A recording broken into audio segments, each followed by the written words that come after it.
नमस्कार दोस्तों, आपका स्वागत है हमारे YouTube चैनल GRV न्यूज़ में। जैसा कि आप सभी लोग जानते हैं कि इस चैनल पर देश दुनिया की 10 बड़ी और महत्वपूर्ण खबरों की अपडेट सबसे पहले आती है। इसी के साथ चलते हैं सबसे पहली बड़ी खबर की ओर। नोएडा को 706 करोड़ की सौगात, सीएम योगी बोले। यूपी की आर्थिक राजधानी बन रहा है गौतम बुद्ध नगर। उत्तर प्रदेश के मुख्यमंत्री योगी आदित्यनाथ ने सोमवार को कहा कि राज्य तेजी से विकास के पथ पर अग्रसर है और नोएडा, ग्रेटर नोएडा और यमुना एक्सप्रेसवे तीनों प्राधिकरण क्षेत्र में हो रहे विकास कार्यों की वजह से गौतम बुद्ध नगर प्रदेश की आर्थिक राजधानी के रूप में उभर रहा है।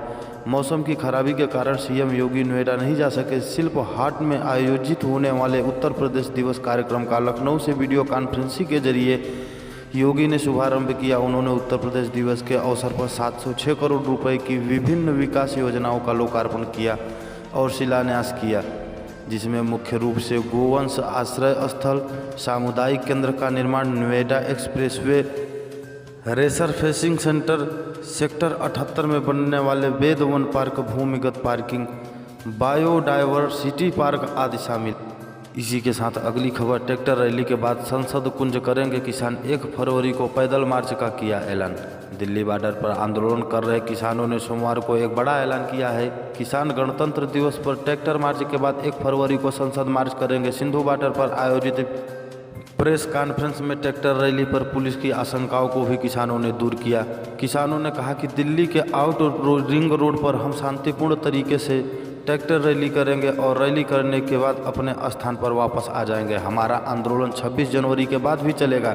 क्रांतिकारी किसान यूनियन के दर्शन पाल ने कहा कि 1 फरवरी को हम दिल्ली के अलग अलग जगहों से संसद की ओर पैदल मार्च करेंगे।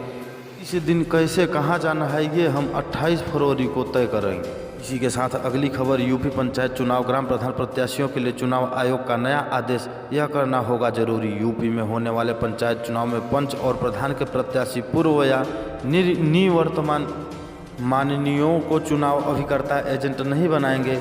राज्य निर्वाचन आयोग उत्तर प्रदेश ने इसकी सख्त मनाही की है। इसके पीछे आयोग की मंशा साफ है कि कोई भी व्यक्ति मतदान के दौरान किसी प्रकार का दबाव न बना सके। इसी के साथ अगली खबर। पुराने वाहनों पर ग्रीन टैक्स को नितिन गडकरी ने दी मंजूरी। केंद्रीय परिवहन और हाईवे मंत्री नितिन गडकरी ने 8 साल से पुराने वाहनों पर ग्रीन टैक्स लगाने की मंजूरी दे दी है। 8 साल से पुराने वाहनों पर फिटनेस सर्टिफिकेट के रिन्यूअल के दौरान यह टैक्स वसूला जाएगा। नियमों को नोटिफाई करने से पहले राज्यों और केंद्र शासित प्रदेशों के पास इस प्रस्ताव को भेजा जाएगा।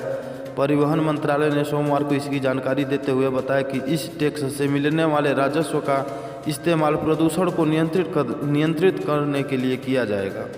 इसी के साथ अगली खबर। विशेष शिक्षकों की नियुक्ति का अनुरोध नहीं भेजने पर एसडीएमसी को अदालत की फटकार। इसी के साथ अगली खबर। दिल्ली उच्च न्यायालय ने दक्षिणी दिल्ली नगर निगम एसडीएमसी द्वारा संचालित स्कूलों में विशेष शिक्षकों के 1100 से अधिक रिक्त पदों पर भर्ती का अनुरोध दिल्ली अधीनस्थ सेवा चयन बोर्ड डीएसएसबी को नहीं भेजने पर नगर निकाय को फटकार लगाई और साथ में 25,000 रुपये का जुर्माना भी लगा दिया। न्यायमूर्ति नजमी वजीरी ने कहा कि अधिकारियों को ऐसे लोगों के प्रति काम करने के लेकर इच्छा शक्ति प्रदर्शित करना चाहिए जिन्हें विशेष देखभाल की जरूरत है, लेकिन उनका आचरण ऐसे व्यक्तियों के प्रति लापरवाही दर्शाता है। इसी के साथ अगली खबर। मुख्यमंत्री शिवराज सिंह चौहान बोले, ओटीटी प्लेटफार्मों पर परोसी जा रही असली सामग्री पर सेंसर होना चाहिए। मध्य प्रदेश के मुख्यमंत्री शिवराज सिंह चौहान ने रविवार को कहा कि ओटीटी प्लेटफार्म पर उपलब्ध कराई जा रही असली सामग्री पर सेंसर होना चाहिए और केंद्र सरकार इस दिशा में गंभीरता से विचार कर रही है।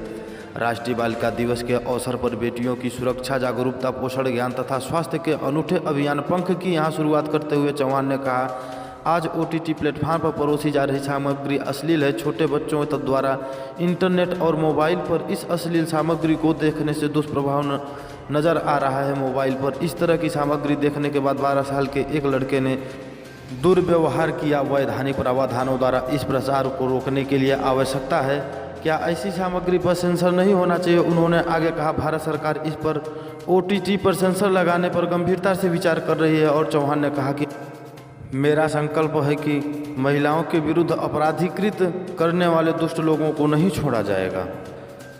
इसी के साथ अगली खबर। भारत के खिलाफ जहर उगल, अमेरिका को अपनी चिकनी चुपड़ी बातों में फंसा रहा पाकिस्तान। कहा, हम पहले जैसे नहीं, अब बदल गए हैं।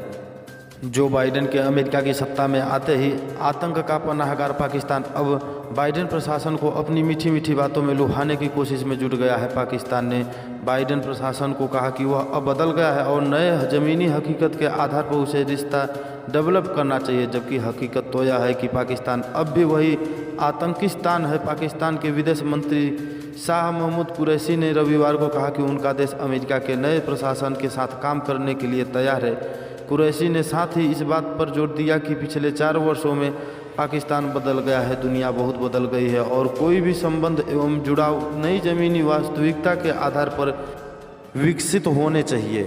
इसी के साथ अगली खबर, 15 घंटे तक चली नवे दौर की वार्ता, चीन को भारत का फिर से 2 टूक जवाब, LAC पर मई से पहले की स्थिति बहाल करे ड्रैगन। सीमा विवाद पर जारी गतिरोध के बीच भारत और चीन के सैन्य कमांडरों के बीच करीब 2.5 महीने के अंतराल के बाद नवे दौर की बैठक हुई। करीब 15 घंटे तक चली इस बैठक में भी भारत की तरफ से 2 टूक कहा गया कि चीन वास्तविक नियंत्रण रेखा LAC पर मई से पहले की स्थिति बहाल करे और पीछे हटे। LAC पर मई के बाद से ही तनाव की स्थिति बनी हुई है। दोनों देशों के 50-50 हज़ार सैनिक पूर्वी लद्दाख में तैनात हैं। इसी के साथ अगली खबर, हवा में दुश्मन होगा तबाह, आकाश NG मिसाइल का सफल परीक्षण। Defence research and development organisation DRDO ने Akash NG next generation missile का सोमवार को सफल परीक्षण किया। इंडियन एयरफोर्स के लिए तैयार किए गए अगली पीढ़ी के इस मिसाइल ने टारगेट को सफलतापूर्वक ध्वस्त किया। सतह से हवा में मार करने वाली मिसाइल का उड़ीसा के चंडीपुर रेंज में दोपहर में परीक्षण किया गया। DRDO ने कहा कि आकाशीय NG एक नई पीढ़ी का सरफेस टू एयर मिसाइल है, जिसका उपयोग इस मिसाइल का उपयोग भारतीय वायुसेना द्वारा हवाई हमले से निपटने के लिए किया जाएगा। इसी के साथ अगली खबर, गलवान घाटी में शहीद हुए कर्नल संतोष बाबू को महावीर चक्र सम्मान। लद्दाख में गलवान घाटी में चीनी सैनिकों के साथ हुई झड़प में शहीद हुए कर्नल संतोष बाबू को महावीर चक्र से सम्मानित किया जाएगा।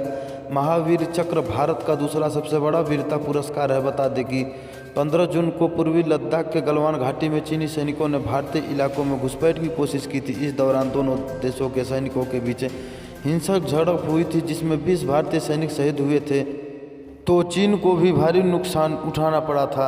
हालांकि चीन अपने मारे गए सैनिकों की संख्या जाहिर नहीं की है। कर्नल संतोष बाबू को 16 बिहार रेजिमेंट के कमांडिंग ऑफिसर थे। यहीं पे समाचार समाप्त होता है। इसी प्रकार के समाचार को पाने के लिए इस चैनल को सब्सक्राइब